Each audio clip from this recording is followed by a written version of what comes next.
En juillet 1943 sort un décret, vous voyez, donc en plein régime de Vichy, sort un décret ultralibéral favorisant le cyclomoteur au détriment du vélo.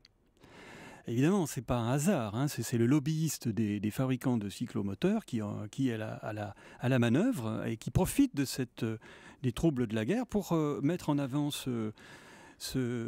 réussir à faire passer ce décret. Et la France va devenir, j'abrège, la France va devenir le premier constructeur mondial de deux roues motorisées, tout compris, de 1954 à 1960. Et quand on a un champion mondial, eh ben on ne l'emmerde pas. Donc l'État français va être terriblement laxiste, on ne peut pas dire d'un autre terme, hein, vraiment laxiste à l'égard des deux roues motorisées, et va laisser en fait des petits jeunes circuler sans casque, à des vitesses vertigineuses, 60-70 à l'heure, et mourir.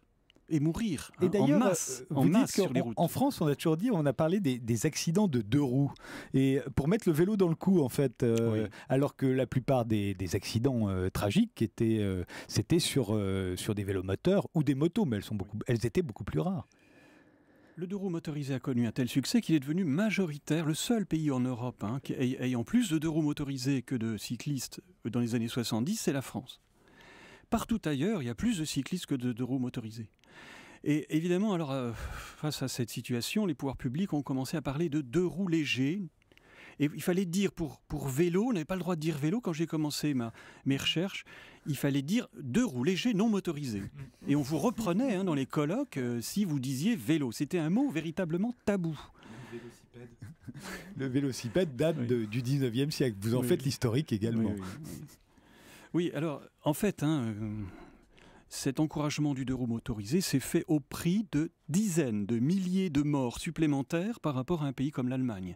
Et là, les chiffres de la sécurité routière ont été mauvais en juillet, mais il faut savoir, ça a été peu dit sur les ondes, il faut savoir que c'est le tiers des morts, ce sont des deux roues motorisés.